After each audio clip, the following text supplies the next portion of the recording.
MP ঠিক না MP আবেদন নেওয়ার পরেও সেখানে যাচাই বাছাইয়ের পর 1089টি প্রতিষ্ঠানের ফাইল বারবার প্রধান উপদেষ্টার কার্যালয়ে যায় আর বারবার ফিরে আসে ঠিক কিনা আমরা বলছিলাম এই বাংলাদেশের 19টি এমপি আবেদনের প্রজ্ঞাপন আপনারা দিয়েছেন এর বাইরে আমাদের অনুদানবিহীন আরো প্রতিষ্ঠান আছে তাদের কি হবে তারা বারবার দেখছেন বলে সময় পার করেছেন অথচ আমরা 14 সেপ্টেম্বর 10,000 মতন শিক্ষক দিয়ে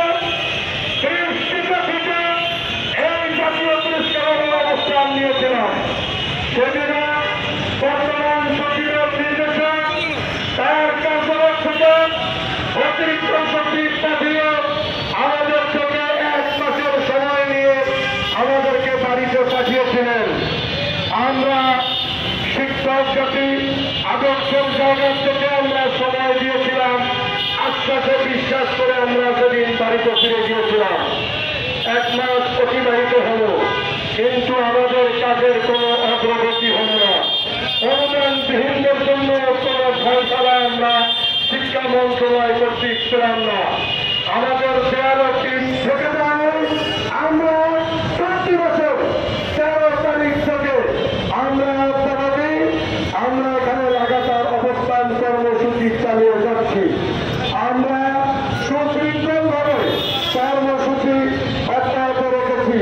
আমরা বলেছি যে আমাদের প্রতিষ্ঠানের লিখিত প্রজ্ঞাপন ছাড়া আমরা আর বাড়িতে ফিরে যেতে চাই না আমরা গতকালকে আমাদের ভোকা মিছিল ছিল শিক্ষা মন্ত্রণালয় অভিমুখে ভোকা মিছিল চলাকালীন সময় আমরা যখন শিক্ষা মন্ত্রণালয় অভিমুখে যেতে চাই আমাদেরকে পথ রুদ্ধ করে পুলিশ প্রশাসন ফিরছিনা আমাদের শিক্ষক ভাইয়েরা যখন ব্যারিকেড সরিয়ে যেতে চায় আমরা শিক্ষক নেতৃবৃন্দ যারা আছে তারা শিক্ষকদের সামনে ঢাল হয়ে দাঁড়ায় ফিরছিনা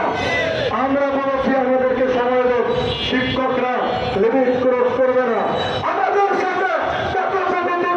চলতেছে কথাবার্তা চলতেছে এর মধ্যে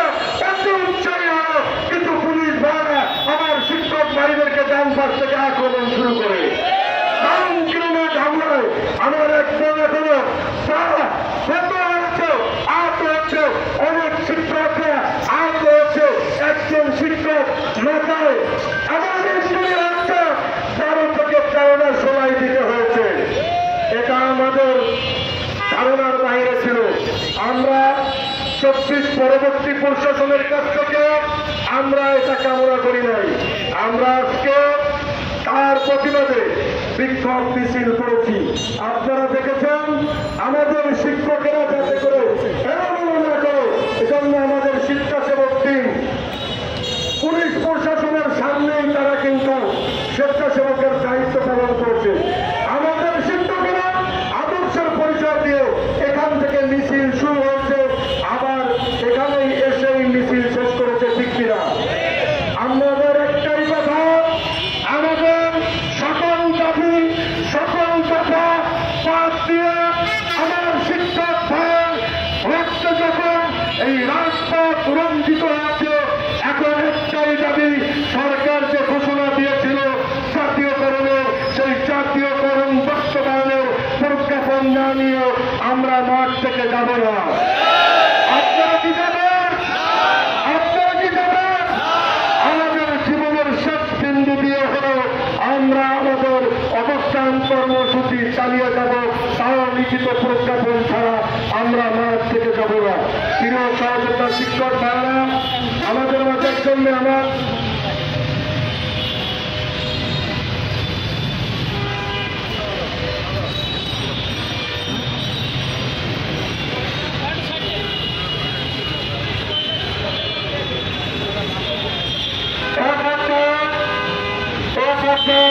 আমাদের সামনে বক্তব্য রাখবেন শিক্ষক কর্মচারী ঐক্য দলের সম্মান